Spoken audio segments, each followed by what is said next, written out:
Being a missionary kid coming back to the States was not easy in many, many different ways. One of the firsts for me was everywhere we had gone, I went by my first name. And I like my first name, I really do. But all of a sudden we get back to America and I've got to fill out all these different forms for school. And every time we take a test, it's not just something written down, it's like all these forms with little circles that you've got to fill in your answer by, scribbling in the circle. And your name has to go in these little boxes. And it has a different box for each letter of your name. Well, my first name is Jonathan, spelled John, and on those forms with those boxes, there was never enough room for my full name. And then on top of that, I, of course, being a good missionary kid, came back to the States and immediately got involved in soccer.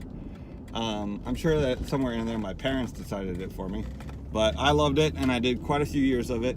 And when I played soccer, it just so happened that my name was fairly popular during those years when my parents were deciding on names. And so I had, I think, like another 2 Jonathans and another 2 Johns on my team.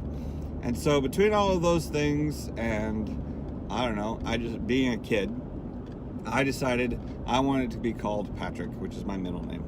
And so I started going by Patrick, and that was a huge ordeal. But coming back to the States and dealing with that was an aspect that I remember very, very strongly. The school that I went to was a good private Christian school in Alabama. It was a good place for me to be.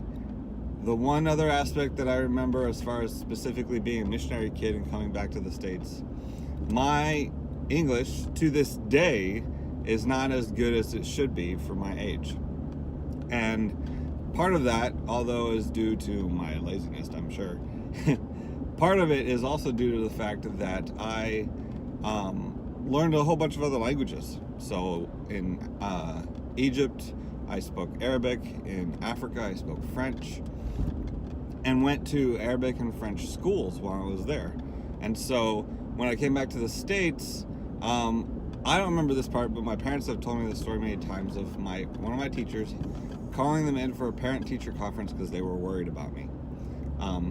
They were probably worried about me for multiple different reasons, but one of the reasons that they told my parents was that my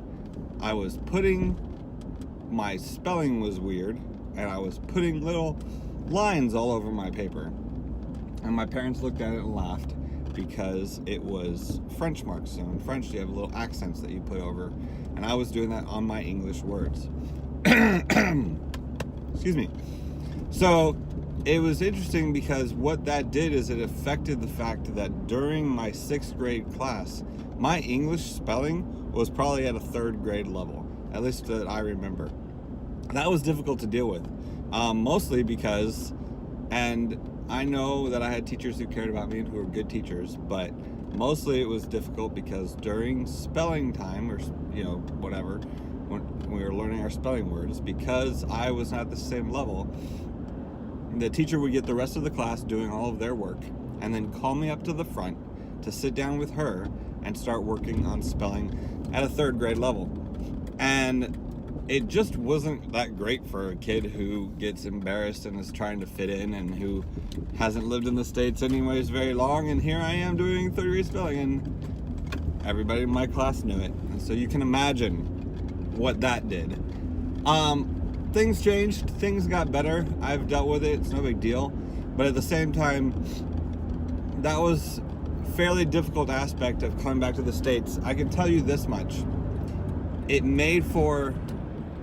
Sorry, guy just got me off. It made for a bitter taste in my mouth when it came to being back in the States. At least when I was at a younger age. Lived in the States now for quite a while. Married to a wonderful Southern woman for 13 years, love her dearly. But an aspect of that is that, and there were other things that we'll talk about later, and some spiritual things too in regards to church, but I didn't like being in America. I didn't like being in American school. I didn't like being in America. I wanted to go back and live overseas. To a major extent, I still want to go back and live overseas. So those are a couple of things I was thinking about. There's probably going to be a lot more like that for some of these things. We'll get into Kazakhstan here soon, and I might randomly remember some things from Africa and Egypt. But definitely the times where I lived in the States as a kid highly affected who I am due to the difficulties of being a missionary kid. And we'll talk about some of the positives too. But anyways, we'll talk to you guys tomorrow.